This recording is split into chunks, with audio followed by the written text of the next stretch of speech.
disampaikan oleh Imam Ghazali, iaitu al-kalamu fi ma la ya'ni, berkata-kata yang tidak penting lagi Allah sampaikan. Walau hukum jih mubah, tapi pegah ata yang hana manfaat, ata yang hana penting, yang termasuk perkara bahaya bak lidah kita. Malah na salah siro sahabat Nabi dicerita li Anas, syahid salah siro pemuda ketika peperangan Uhud, didapati bak tubuh pemudanya geikat perut dengan anak batai. Urang jamun teh hana baju makanan geikat perut bak batai supaya baik busung, baik dama angin. Kan geikat perutnya mengatro kan supaya baik busung. Jadi meninggal katnya, watai meninggal gejak mak ke? Gejak mak dia cok anak yang ka meninggal dalam peperangan Uhud yang bak perut nama ikan ni batai.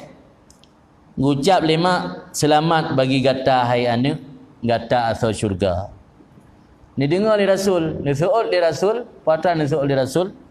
Fama yudrika la'allahu kana yatakallam fi ma la ya'ni. Apa yang engkau ketahui wahai ibu tentang anak engkau? Mungkin si anak ketika hidupnya pernah berkata-kata perkara yang tidak bermanfaat. Wa yamna ma la yadhur. Dan ketika hidup pernah tidak mau memberi sesuatu yang padahal kalau dia beri tidak mendatangkan mudarat baginya, alias bakhil atau kikir. Dari hadis tersebut mencerminkan orang yang mati syahid dalam peperangan sekalipun golong pasti terbebas daripada hisab. Asal syurga kah pasti, tapi untuk masuk syurga harus proses melalui hisab.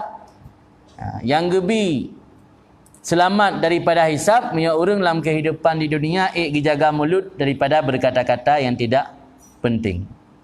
Jadi siro anak muda bunuh yang lemak kagak klaim bahawa nyan asal syurga, li Nabi mentang gesuut nyan mungkin nayahanan depuiro no haima. Nayahanan depuro ni mungkin jihi masa udip nai marid haba-haba yang tidak bermanfaat. Ini menunjukkan bahawa marid haba yang hana bermanfaat bisa membawa dampak buruk. Sekalipun kensiksaan dengan neraka, paling tidak gehisap orang akhirat. Sebab pu mentang yang bertubit lelidah akan dipertanyakan. Miwatanya hana berdosa, cuma hana gebi siksaan. Tapi yang namanya katanya tanah jak pasal bawah tempat mulia, tempat yang kata idam-idamkan, tempat yang ka terngiang-ngiang, tapi getun pertanyaan-pertanyaan, berbagai macam pertanyaan, yang kan salah satu azib. Salah satu bentuk azib iaitu banyak sekali dipertanyakan. Lagi ada masalah komplik aja. Ana ipoh sapu ana api letak pui demayang.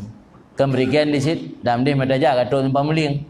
Nya letak pui demayang, tayang empat rumah, naturinya, naturi je, tahu kecil. Kai tayang Pancasila pada rukun. Tayangnya tayang je. Tak le pui tayang, tapi ana ipoh na dak tayang-tayang lah kan.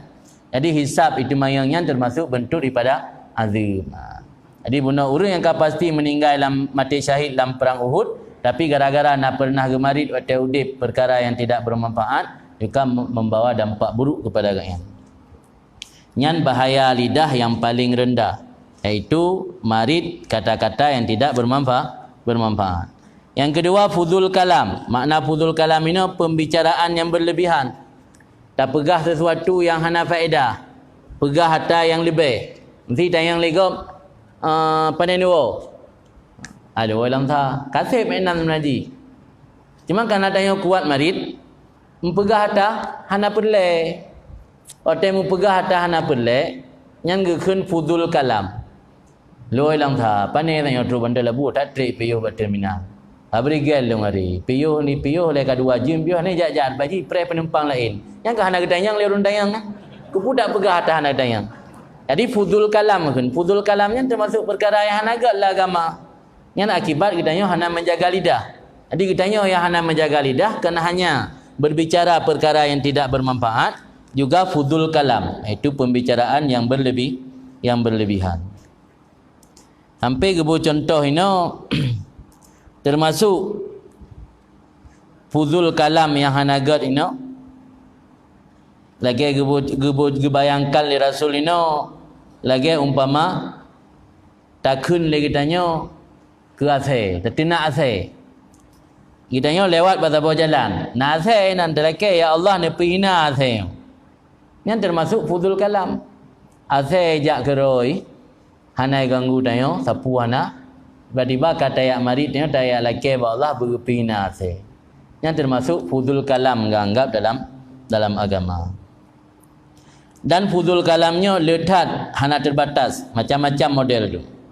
Tapi oleh Nabi dalam sebuah hadis menjelaskan bahawa orang yang bisa menahan lidah gaknya daripada fudul kalam, pembicaraan yang berlebihan, Allah akan nebi ganjaran kepada orang yang ganjaran iaitu mendapat keridaan daripada Allah yang keridaannya hanai sangka-sangka. Artinya kitanya ketika tamarid sebuah kalimat yang ingin mendatangkan keridaan Allah kan fudul kalam, yang katanya kedua tu kalimatnya mentingatan. Ada orang akhirat tengok gara-gara kalimatnya kitanya mendapat ridha Allah. Menanci sebalik tamarid sebuah haba kitanya yang habanya hana penting, hana perlu, kadang-kadang bisa mendatangkan amarah Allah, yang mana itu hana tinggal telik ke kalamnya. Padahal orang akhirat tengok kadang-kadang gara-gara kalam tersebut kitanya mendapat amarah Allah.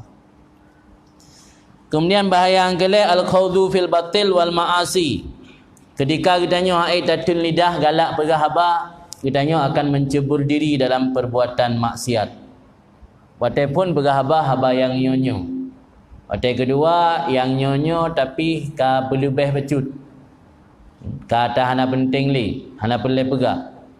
Watai yang kelima, watai hana mampu pegah li, rum pegah tak mampu. Ada hanampunya kadang-kadang berupa maksiat. Contohnya lagi ahwalin nisa wa majalisil khamar. Rumah cerita keadaan urinang, rumah cerita tentang orang-orang urinang, rumah cerita hal-hal yang merupakan maksiat. Yang akibat bahaya lidah yang kelima iaitu mencebur diri dalam maksiat. Yang keempat bahaya lidah iaitu al-mura' wal mujadalah, berdebat. Saat watai kitanya hana mupu pegah, roh mu pegah atas hana mupu, ibantah le orang yang dengar haba tanya untuk mempertahankan haba kitanya, mutamu dawa-dawa tikna. Meminta dali yang untuk menguatkan haba kitanya, baik tentang kitanya pegah yang sulit. Yang padahal dalam agama termasuk perkara yang hana kesenangi, perkara yang kebenci. Malah dalam tabuh hadis Nabi sebutkan la tumari akhaka, jangan engkau membantah saudara engkau, wala tumazihi wala tumazihu, dan jangan engkau bersendagurau akannya saudara, wala ta'idhu mau'idan fatukhlifu, jangan engkau berjanji lantas engkau mengingkarinya. Kemudian yang kelima perkara yang bahaya daripada lidah iaitu al-kusumah, pertengkaran. Terjadi pertengkaran antar sesama manusia memandum berawal daripada lidah. Karena tidak mampu menjaga lidah sehingga ujung-ujung kitanya menjadi bermusuhan.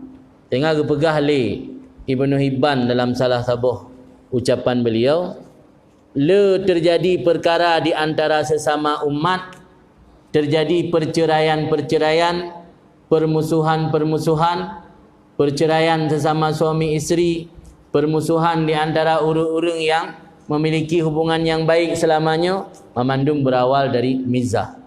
Makna mizah iaitu bersendagurau. Bersendagurau dalam pandangan agama termasuk perbuatan yang kurang disenangi. Walau dibolehkanlah agama Nabi nak bersendagurau, tapi bersendagurau Nabi hanya sering.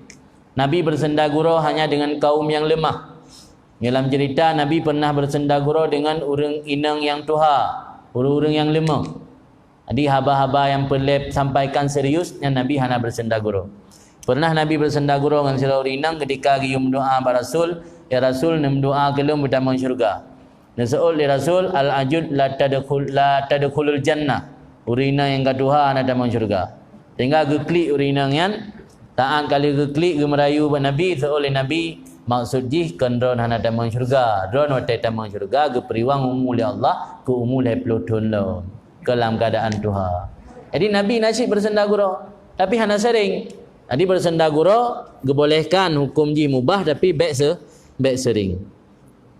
Kemudian termasuk perkara yang bahaya alam akibat tidak menjaga lidah iaitu tasyadduq fil kalam. Tasyadduq fil kalamnya membuat-buat fasih ketika berbicara. Patai katanya sering pegah haba, termasuk orang yang sering-sering ceramah, yang sering tak pegah haba, kan pasti tanya nak keinginan lamate untuk mencari bahan pembicaraan katanya yang baik sama lagi yang kakak. Ketika ingin mencari yang berbeza supaya orang senang dengar haba tanya, kadang-kadang roh tak pegat-pegat kan asli roh. Yang asli roh tu kemenan. Tapi kerana ikut orang supaya orang senang dengar haba tanya, pegat-pegat tu yang akan dalam bahasa agama tasyadduk. Tasyadduk fil kalam termasuk perbuatan yang dilarang. Malah dalam salah satu hadis Nabi bersabda, ana wa atqiya'u ummati burra'un minat takalluf. Aku dan orang-orang yang bertakwa dari umatku, kata Nabi, terbebas daripada sikap takalluf. Takallufnya memberat-beratkan diri. La agama tanya lagi naro yang god. Baik dah berat-berat draw. Mana aja mesti baik sampai dari nejak sebuah daerah. Karena inan kat tradisi mu pantun atau yang tak lintu mesti. Idanya hanja tu hana saja di kampung pantun. Sehingga 3 minggu tu kalau merangkat ya murno pantun ni. Sehingga malam-malam anak praktek hero langkama nang kibancara tak tamu pantun. Nyan takalluf kun. Takalluf berat-berat draw hana gebilah agama. Ana wa atqiya'u ummati burra'un minat takalluf kun Nabi. Lun beserta orang-orang takwa daripada umat lun terbebas daripada sifat takalluf. Yang enggak Iban Syed. Yang enggak tanya biasa mentang etna yang najid, etna mana begah. Maka kadang-kadang kena penceramah ladum hatanya najid ge paksa-paksa ge praktek ge berat-berat ro sehingga terbeban ya. Di agama hana gebi beban-beban ro. Tanya yang jut dikiban sampaikan, oh hanjut tu tak mentangguh. Jut tak jawab, hanjut tak jawab, baik malai tak som jahi, baik malai tak pegah ro tegolong fom. Yang lu kan kemenan tu. Yang lu atanyan hana tingat ke, hana get gejawab le, tapi gepaksa gejawab sehingga rupanya akan salah berjawab. Nya yang bahaya. Maka lah agama tanya hanggebi takalluf, hanggebi berat-berat ro. Kibancit lagi naro je. Oh tanya jut dan pantun silakan. Dinama pantun tanya hana mengandung hal-hal yang maksiat, dibolehkan. Oh hanjut dan pantun, kaki lagi naro aku pun dapat sah berjuk pantun mah. Agama hanagat sikap memaksa-maksakan diri. Kemudian yang keenam, yang ketujuh perkara yang bahaya daripada lisan iaitu memaki, berkata keji dan lidah kotor. Ini termasuk perkara tercela. Tanya ketika hana tak jaga lidah, gampangnya bak pegah haba, galak bak pegah haba, kadang-kadang ada hana mampu pegah harus memaki orang lain. Harus tasib orang lain. Ruh tak tenak orang-orang yang hana senang, hana sependapat dengan kitanya. Malah ini dipegah oleh Nabi, inni lam ub'as la'anan wa innama bu'istu rahmatan. Aku diutus bukan membawa laknat, memaki-maki orang, tapi aku diutus rahmatan sebagai rahmat. Urangnya yang tak sayangkan na sebahagian orang gedakwah ro ge pewaris Rasul. Na sebahagian orang gedakwah ro adalah orang yang mengembangkan dakwah Rasul. Padai Rasul dalam berdakwah liutammima makarimal akhlak. Bu'istu liutammima makarimal akhlak. Aku diutus menyempurnakan kesempurnaan akhlak. Orang yang mendakwa diri menyambung dakwah Rasul dalam berdakwahnya tidak nampak makarimal akhlak. Ini yang kita sayangkan. Ini akibat dari bahaya lisan. Kemudian yang ke-8 termasuk bahaya lisan, mudah tak mengutuk orang lain, melaknat. Yang sambungan daripada memaki-maki benar. Dalam agama gelarang tanya melaknat, sehingga Abu Bakar pernah gelaknat hamba saya.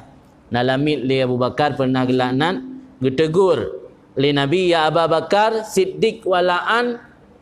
Sira orang yang akan mendapat gelar siddiq puka masih melaknat, sehingga li Abu Bakar getaubat gila kemah Rasul, sehingga lamit yang gelaknat benar ke pemerdeka oleh Abu Bakar sebagai tebusan ada penyesalan gatnya karena melaknat. Kemudian yang ke-9, bahaya yang timbul gara-gara tidak menjaga lidah, iaitu membaca syair dan berlagu. Melagu lah agama boleh nak membangkitkan nafsu atau jadi atau haram, tapi hana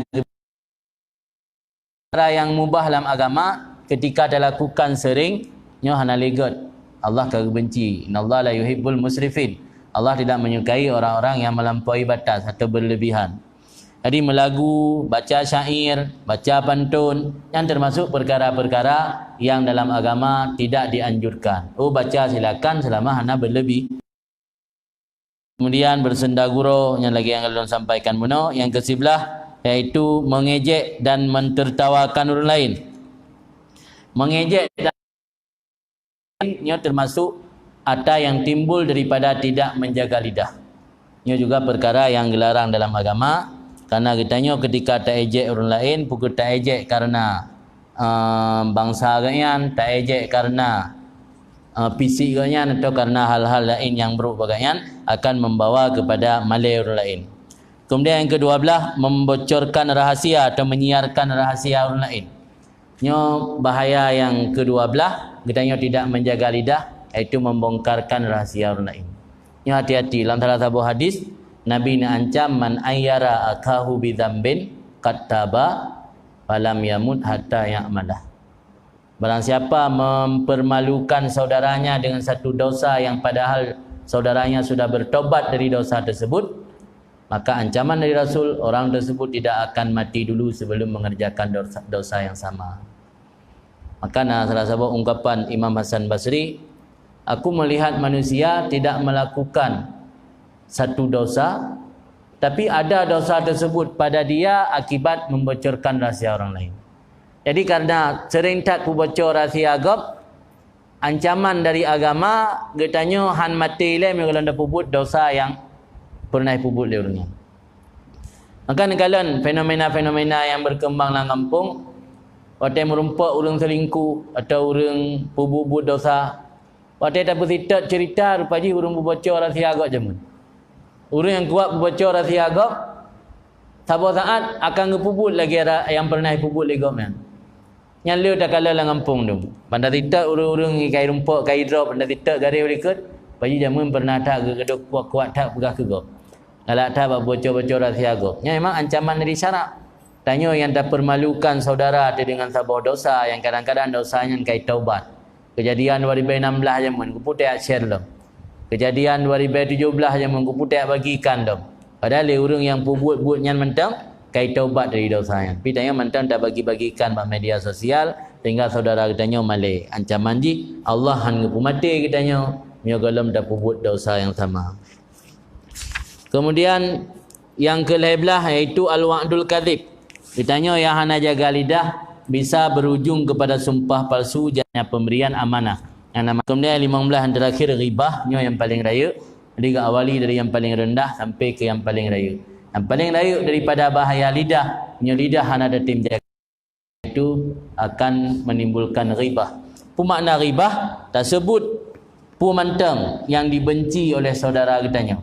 Dia pegah di keji, dia kemalai dan benci hana tenang. Tersebut waktu yang melikat yang kena ghibah. Walau atanya na, tak pegah atana. Pegah tanah yang mak saudara tanya mia tegedi tepu malai dan jet ke hana senang nya kena dengan riba.